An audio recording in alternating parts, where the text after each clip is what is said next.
Are we rewarded for observing the Mitzvot? Beshalach 5781. Years ago, Dennis Prager was speaking at a shul in London, and somebody asked him the question, why is it that God allows observant people to suffer? Why is it that a young observant person is stricken with cancer? Prager responded that he had never correlated observance with divine protection. He asked the people at the shul how many of them did, and about half the people in the room raised their hand. This despite the fact, obviously, it's not the reality of the situation. Righteous, observant people suffer. They're stricken with diseases at young ages all the time.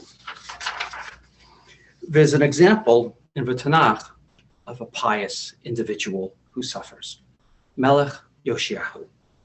Sefer Malachim tells us there was no king like Yoshiyahu, who turned to the Lord with all his heart, with all his soul, and all his might. He undertook a reform to purge the land of idolatry. Yet, in an attempt to protect the sovereignty of the Holy Land by preventing the Egyptians from using the Promised Land as a land bridge to go to Mesopotamia and do battle there, he was killed by the Egyptians, swatted dead like a fly at the Megiddo Pass. On the other hand, his grandfather, King Manasseh, despite being an idolater of the highest order, had a long, comfortable reign of 55 years. This despite the fact there's an opinion in the Mishnah that Manasseh has no chelik l'olam haba, no share in the world to come, because he was such a horrendous idolater. Where does the idea that observance protects even come from anyway? It comes from a pasuk, a verse from the Parsha. Im shemoa tishma lekol Hashem Elokecha, kol hamachala shasamti Mitzrayim lo asim alecha, ki ani Hashem rafecha. If you will diligently hearken to the voice of the Lord your God, and do what is right in his eyes, I will not put upon you the diseases which I put upon the Egyptians, for I am the Lord who heals you. Yet, as we've said, the righteous are afflicted all the time. We know this. Now, Prager points out that what God is really saying is he's not going to afflict you with the same diseases he afflicted the Egyptians with. It's not a blanket protection you're being offered. It's just you'll be immune from certain diseases, but not other diseases and forms of suffering. But the Talmud takes it to the next step. Based on Isaiah, it comes up with the idea of Yusorin Shal Achava, afflictions of love. That is, God actually afflicts tzaddikim, righteous people, in order that their suffering purifies Rishayim, sinners. In other words, righteous people suffer, so the wicked can be purified through the suffering of the righteous. Obviously, it's a difficult, troubling concept, and the rabbis clearly are trying to explain why is it that God allows his chosen people to suffer. They're trying to square theology with reality. But Prager makes a good point.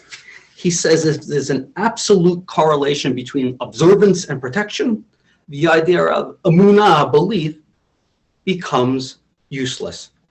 Emunah is no longer emunah. Belief becomes a completely empirically based decision. You realize if you're observant, you are protected from becoming sick. It's not a matter of belief. It's a matter of it protects me. It's assured preventative medicine. This is very problematic because if we have a direct correlation between observance and protection, what do we say to those who get sick? God forbid someone gets cancer, or it's icy and they go out and they break their leg. What are we going to say to them? You weren't firm enough, you didn't daven hard enough, you weren't a nice enough person, you should have given more tzedakah, this is your fault.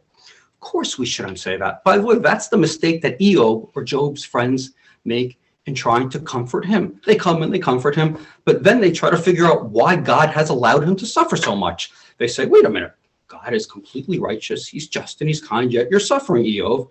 You must have done something to bring the suffering upon yourself. Sefer Eob, in the book of Job, addresses not only the question of why is it that the righteous suffer, and of course there's no real answer, we don't have an answer to that.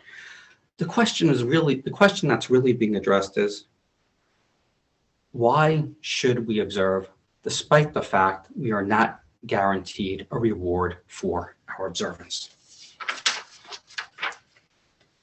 The Talmud explains to us that we are not guaranteed a reward by God for observance in this world, at least. Doesn't mean there's not a reward, just not in this world. It speaks of the boy who dies while performing the mitzvah of Shluach HaKen. That's sending the mother bird away out of the nest while he takes the egg. The Torah tells us for this mitzvah, you'll be rewarded with a long life. And his father told him to perform the mitzvah. So he's performed the mitzvah of Kibud Av V'Em, respecting his father as well. The Torah tells us for that mitzvah, you're also rewarded with a long life. But the boy climbed up the tree, he fell, and he died. No long life. So the rabbis in the Talmud say, this boy will be rewarded with a long life, but not in this world. An eternal life in Olam Haba, in the next world. But before we even get to the next world, let's not forget that there are intrinsic rewards for performing the mitzvot in this world as well. We don't have to wait for God to give us a reward for performing a mitzvah. Sometimes simply performing the mitzvah is the reward. Think about it. You know somebody who's lonely, stuck at home because of the pandemic. You give them a call to say hi. You've made them feel better, and guess what? You feel better also. That's the reward in itself. Non-Jews now talk about a digital Sabbath or Shabbat. People don't want to be accessible 24/7. Guess what? We've had that idea for thousands of years, a break where we're not accessible 24/7. It's called Shabbat. We have a protected time. We don't have to worry about picking up the phone and being harassed with text messages and emails from work. If you go to shul and you daven, and then afterward you get a chance to schmooze, maybe you have a piece of cake with your friend after Shachrit services, there's a reward too. You're getting a sense of community. Pirkei Avot teaches Sachar Mitzvah Mitzvah. The reward for performing the mitzvah is the mitzvah. So let me end here by asking the question, how is it that we sell the idea of being observant, especially in light of the fact that we cannot promise you that being observant is going to provide you with divine protection? Now, of course, we've spoken about Olam Haba, the world to come, and it has a limited appeal, but a lot of people find the idea very vague, and they say, wait a minute, it sounds too fairy tale-ish. In other words, even if God doesn't treat me well in this world, he'll simply make it up to me in the next world. Works for some. Some people are a little more skeptical. Prager puts it this way. If one only observes for divine reward, it demonstrates that observance has no intrinsic value.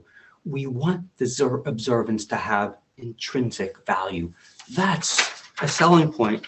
Do the mitzvah. You don't have to wait for God to reward you. Doing the mitzvah is the reward. Despite the fact that performance of a mitzvah cannot guarantee you with divine protection, Judaism has survived because the observant lifestyle, the performance of the mitzvot are so beautiful within of itself. Generation after generation has refused to abandon observant behavior, even though at times abandoning it would have opened doors to the greater world. Fortunately here, we don't have to make that choice. All we have to do is take advantage of the beauty that living an observant lifestyle provides us. Shabbat Shalom.